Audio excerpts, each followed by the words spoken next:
성경 디도서 2장입니다. 디도서 2장 11절로 14절까지의 말씀입니다. 신약성경 349면입니다. 디도서 2장 11절로 14절 말씀 우리 찾으신 분들은 함께 읽도록 하겠습니다.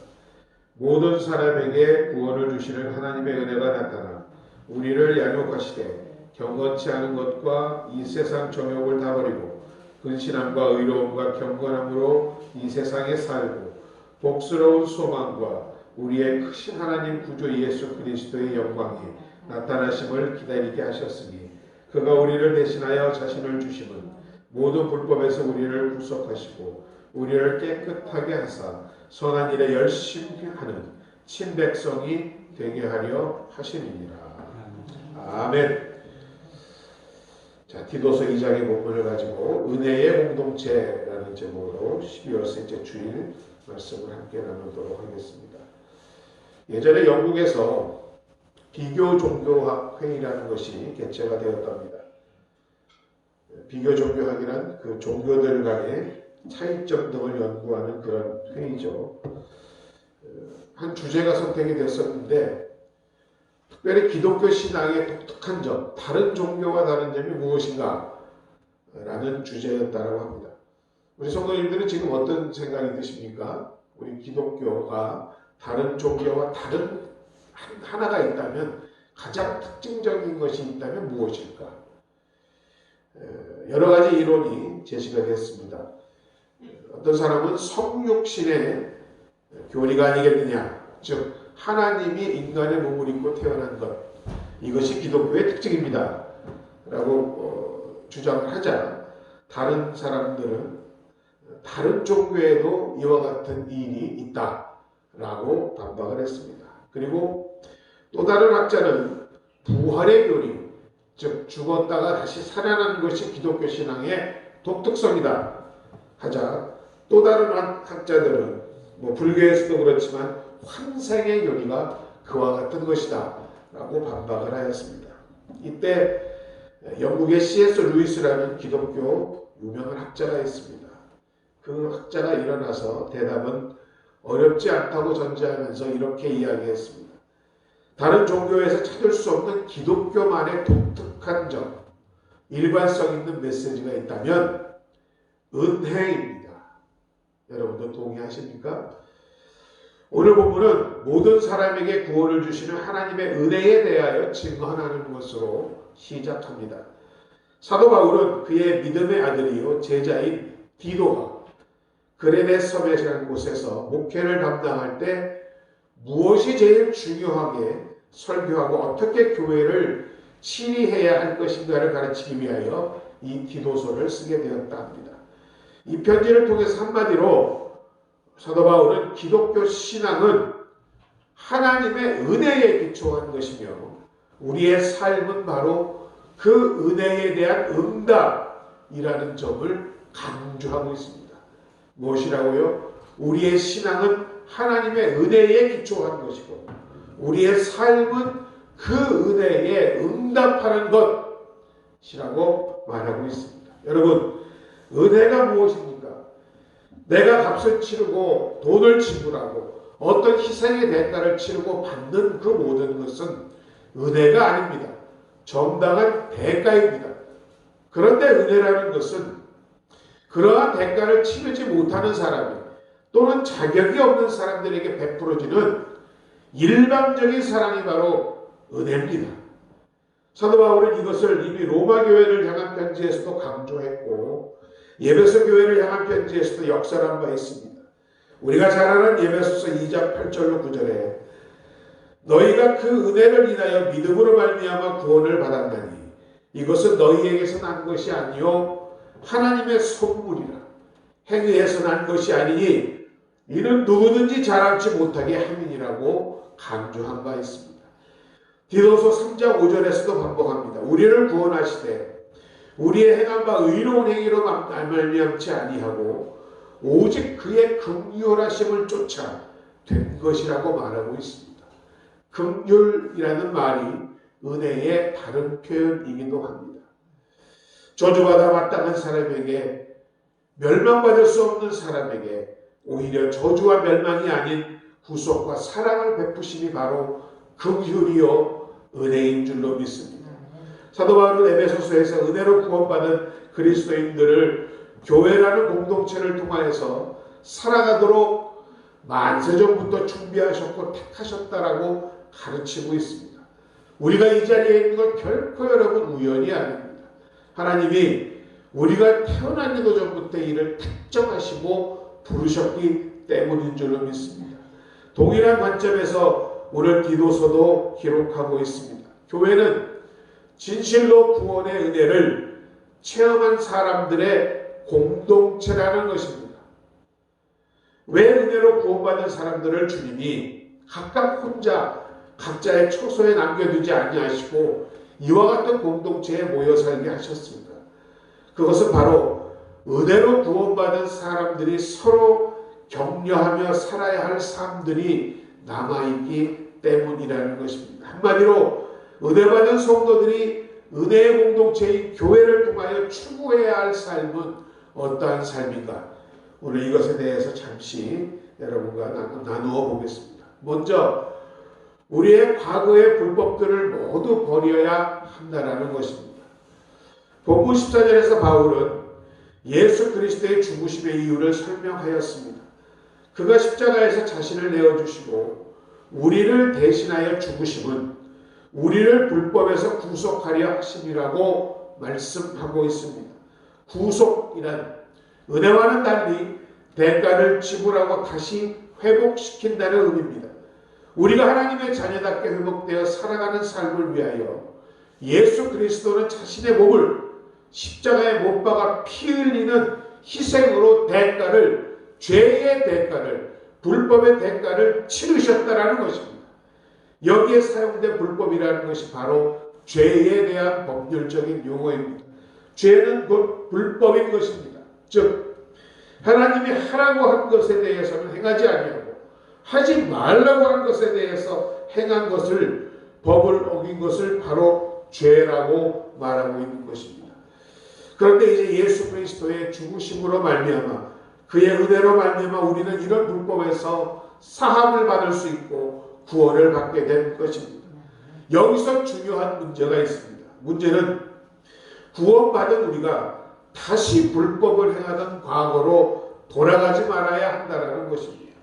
그래서 바울은 그 서신들을 통하여서 은혜를 헛되게 받지 말라고 경고하고 있습니다. 값없이 주는 것이 은혜라고 하여서 그 은혜가 절대 값싼 것이 아님을 우리는 깨달아야 할 줄로 믿습니다. 우리가 숨을 쉬고 있는 공기에 대해서 돈을 치는 분 없죠. 어떤 대가를 내는 분 없죠. 그러면 이 공기가 흔하고 하찮은 것입니까? 여러분, 이 공기가 단 몇 분만 없으면 우리는 생명을 잃게 되는 중요한 것입니다.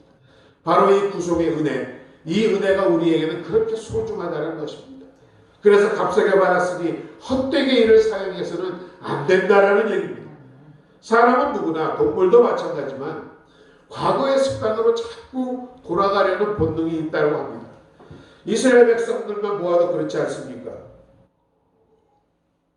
하나님이 그들의 고통의 음성을 들으시고 그들을 출애굽하여 애굽 땅에서 이끌어내셨을 때에 그 수많은 기적과 불기둥과 구름기둥으로 보호하시고 홍해를 가르시고 만나를 주시며 물을 내어주시는 그런 많은 하나님의 역사를 목도하였음에도 불구하고 그들은 틈만 나고 조금만 불편하면 애굽으로 돌아가자, 애굽으로 돌아가자.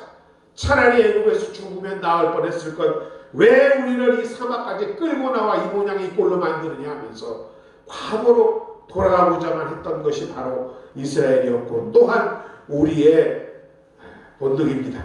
그러나 여러분, 다시 돌아가면 끝입니다. 마치 먹었던 것을 내뱉었다 다시 되새김하는 동물과 같은 그러한 처지가 되고 마는 것입니다. 종살이에서 구원하신 하나님의 은혜를 헛되게 하는 것입니다. 과거에 매인 사람은 그래서 창조적인 미래를 만들어 나갈 수가 없게 되는 것입니다. 예전에 제 아는 어떤 분이 자기 아내에 대해서 이야기하면서 자기 아내는 너무나 히스토리컬하다고 했습니다. 잘못 들었나? 히스테릭이 아니고요. 아닙니다.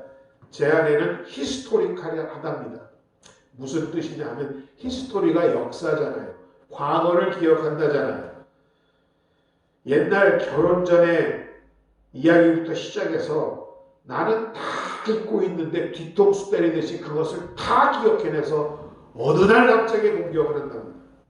그래서 우리 아내는 히스토릭한 아내라고 이야기했다라고 한 적이 있었습니다. 그러나 우리 주님은 그렇지 아니하시죠.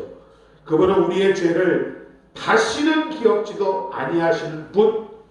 여러분, 이것이 은혜 아닙니까? 은혜인 줄로 믿습니다. 이 은혜를 받은 분들이 여러분이라는 것입니다.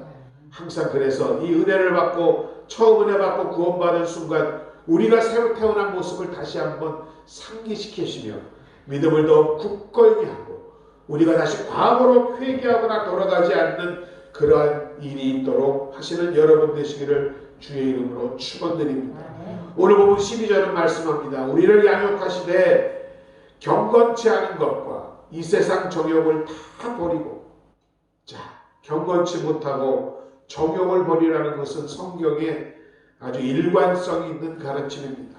베드로전서 2장 1절 2절에서도 그러므로 모든 악독과 모든 괴휼과 외식과 시기와 모든 비방하는 말들을 버리고 갓난아이들 같이 순전하고 신령한 젖을 사모하라. 이는 이로 말미암아 너희로 구원에 이르도록 자라게 함이니라고 말씀하고 있습니다. 오늘 은혜 받은 교회 공동체가 이 세상을 변화시키는 공동체가 되지 못하는 이유는 바로 우리들이 이와 같이 버릴 것을 버리지 못하고 양육받지 못함이 때문인가 아니면 양육받지 못함 때문이 아닌가라는 생각을 해보았습니다. 저 어렸을 때만 해도, 아니 한국 초대교회 때만 해도 교회가 세상에 큰 영향을 미칠 수 있었던 것은 성도는 분명히 믿지 않는 사람들과 차이가 났었기 때문입니다. 심지어 저는 어렸을 때 주일날 최자실 목사님이 그랬다고, 주일날은 헌금 외에는 돈을 쓰면 안 된다고 해서 마포대교를 건너서 제가 걸어서 교회를 갔던 기억도 납니다. 차게 쓰면 안 된다고 해서. 뭐 그와 같이 꼭 그래야 되는 건 아니겠지만은 과거의 성도들은 일단 예수 믿으면 버릴 것은 분명하게 버렸습니다. 더 이상 바람 피던 사람이 바람 안 피고, 맨날 술 취하던 사람이 술도 끊어버리고, 도박하던 사람이 도박을 포기하고, 분명히 달라진 변화가 그들에게 있었습니다. 그러하기에 교회를 통하여 이 사회와 이 나라와 이 민족에 영향을 미칠 수 있었던 것입니다. 오늘 다시 한번 저와 여러분이 버려야 할 것이 무엇입니까? 아직도 과거로 돌아가고 있는 감추인죄와 은밀한 죄, 끊지 못하는 습관적인 것들이 무엇이 있습니까? 우리를 구원하신 주의 은혜가 다시 한번 우리에게 버릴 것을 버리라고 명령하시는 오늘, 그 은혜로 함께 하시는 여러분 되시기를 주의 이름으로 축원드립니다. 두 번째로 우리의 삶은 현재의 선한 일에 열심해야 한다라고 말씀하고 있습니다. 우리는 이와 같이 받은 은혜에, 그 은혜에 대한 응답은 버릴 것을 버리는 것만으로는 부족하다고 생각이 됩니다. 무엇인가를 적극적으로 해야 한다라고 합니다. 그래야 우리가 받은 은혜가 값싼 은혜가 아니기 때문입니다. 성경은 그것을 선한 일이라고 말씀하고 있습니다. 결코 우리는 우리의 선행으로 구원을 받을 수는 없습니다. 그러나 여러분들이 구원받은 사람들이라면 반드시 선행의 열매가 있어야 할 줄로 믿습니다. 바울은 이 진리를 에베소를 통하여서 성도들에게 강조한 바 있습니다. 에베소 2장 8절로 9절에서 구원은 우리의 행위에 근거한 것이 아니라 분명히 하나님의 선물이라고 말씀이라고 합니다. 구원은 행위에서 난 것이 아니다라고 말씀하고 있습니다. 에베소 2장 10절에서도 우리는 그의 만드신 바라 그리스도 예수 안에서 선한 일을 위하여 지으심을 받은 자니, 선한 일은 하나님이 전에 예비하사 우리로 그 가운데서 행하게 하려 하심이라고 분명히 말씀하고 있습니다. 우리가 구원받은 것이 선한 일을 행하기 위함이라고. 또 오늘 본문 14절에서 우리를 구속하시고 깨끗게 하심은 우리로 선한 일에 열심하는 친백성, 자기 백성이 되게 하려 하심이라고 분명히 말씀하고 있습니다.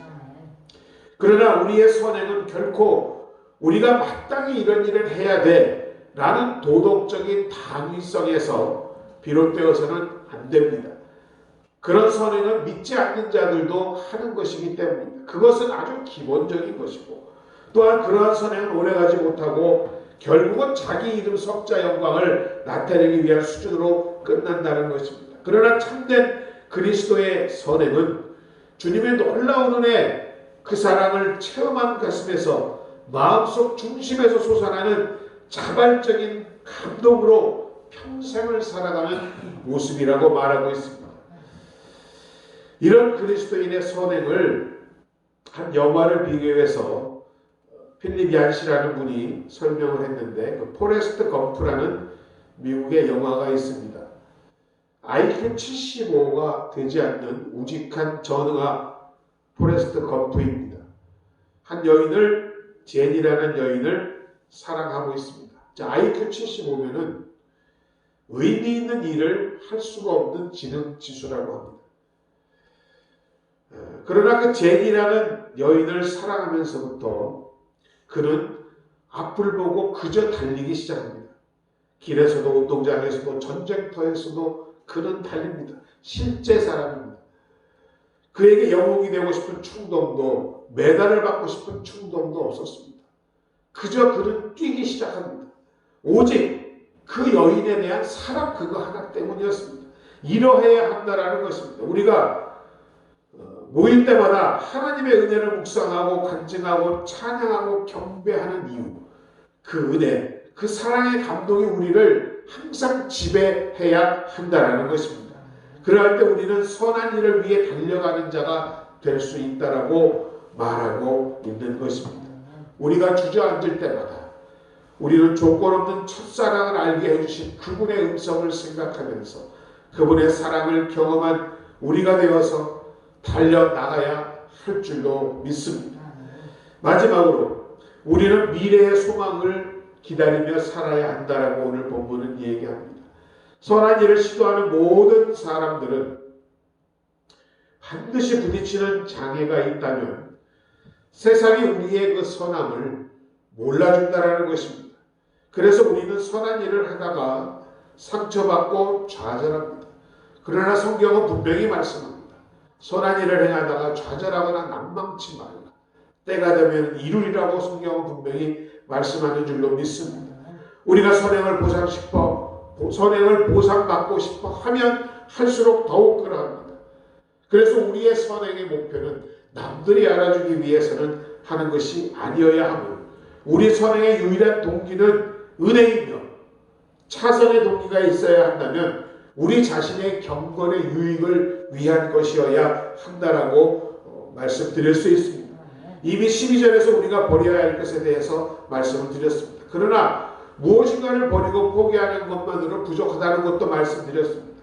그래서 우리가 12절 하반부를 보면 우리가 버리면서 동시에 붙잡아야 하는 것들에 대해 말하고 있습니다. 이는 근신함과 의로움과 경건함으로 이 세상에서 살고라고 말씀하고 있습니다. 이 근신함과 의로움과 경건함의 표상이 바로 누구입니까? 예수 그리스도입니다. 예수 그리스도를 닮아가는 삶이 우리의 삶 가운데서 자연스럽게 나타나는 결과가 선행이 되어야 한다는 것입니다.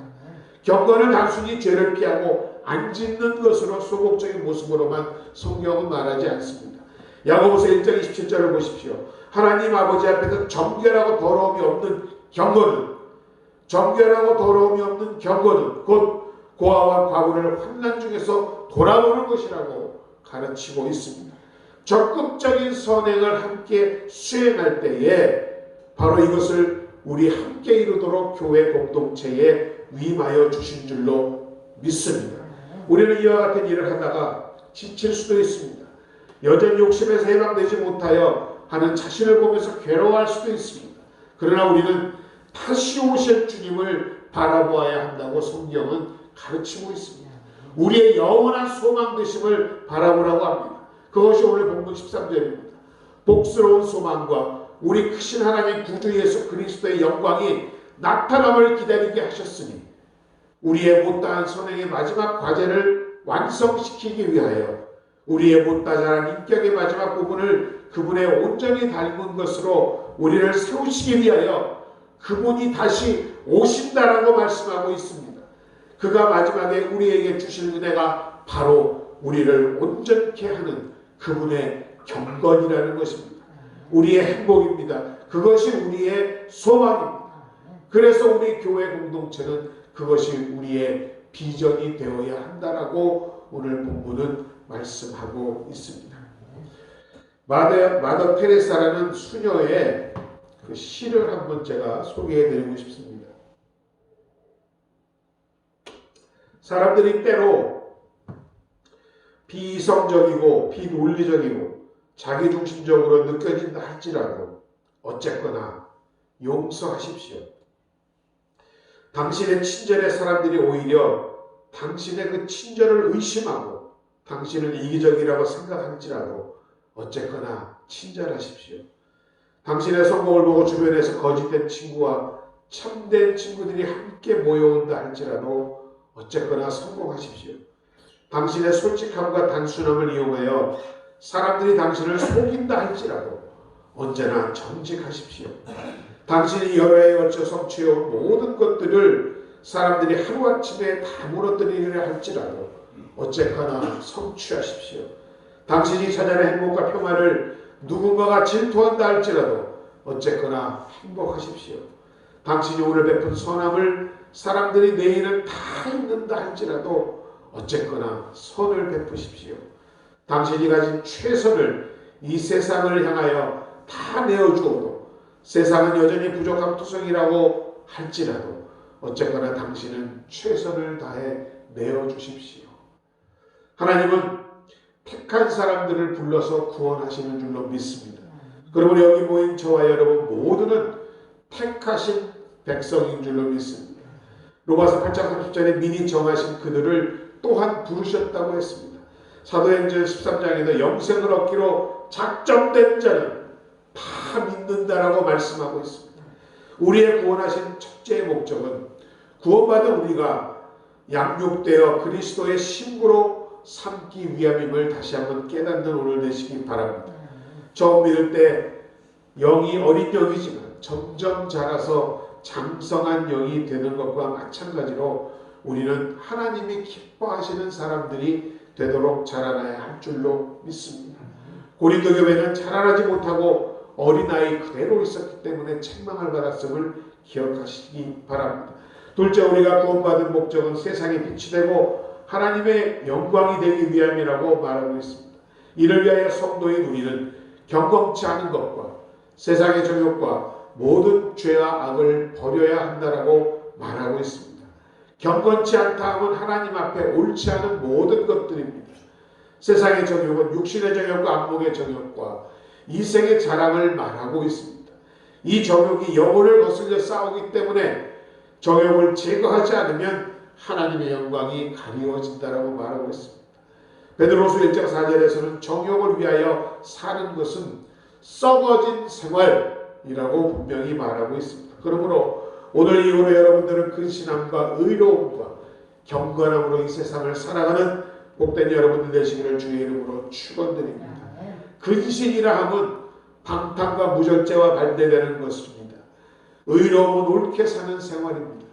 경건은 세속에 물들지 않고 바로 사는 것이며 의로움과 경건은 우리가 항상 깨어서 하나님을 가까이 하며 하나님이 내 앞에 계심을 믿고 그 말씀을 즐거워하며 그 말씀에 순종하는 생활이 바로 경건한 생활인 줄로 믿습니다. 시편의 말씀과 같이 이러한 성도는 시냇가에 심은 나무와 같이 시절을 쫓아 화실을 맺으며 그 잎사귀가 마르지 않음 같이 형통하게 될 줄로 믿습니다. 마지막 우리를 구원하신 목적은 복스러운 소망을 바라보고 환난 가운데 연단을 받아 마침내 그 소망에 도달케 하려는 것입니다. 저와 여러분의 소망은 하늘나라입니다. 그리고 저와 여러분의 또 다른 소망은 그리스도의 형상을 이루어가는 것입니다. 그리고 마지막 우리의 소망은 주께서 다시 재림하실 때에 그 영광에 함께 참여하는 것인 줄로 믿습니다.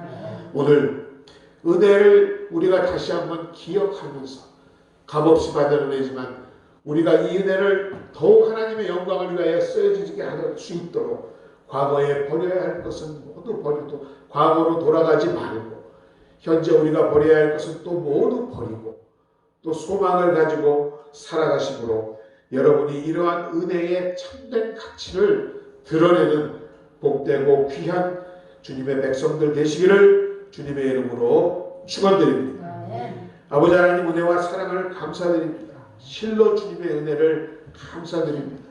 죽을 수밖에 없고 멸망받을 수밖에 없던 우리를 주님께서 미리 택하시고 부르셔서 지금의 우리를 있게 하셨습니다. 주님, 우리가 과거의 모든 아버지 하나님 것들을 버려야 할 것이 있다면 이 시간 다시 한번 결단하고 버리는 우리 자신이 되게 하여 주옵소서. 그리하여 그 은혜의 감동함으로 마음에서 우러나는 선행을 통하여 주님의 영광을 나타내는 우리 되게 하시고 우리의 삶 가운데서 주님을 소망함으로 좌절하거나 물러서지 말고 더욱 주님 앞으로 바싹바싹 다가나가는 알곡과 같은 백성들 되게 하여 주옵소서. 예수님의 이름으로 감사드리고 기도드립니다. 이 시간 주신 말씀 생각하시면서 잠시 기도하고 우리 헌금하도록 하겠습니다. 주님의 이름 한번 부르고 함께 기도합니다. 주여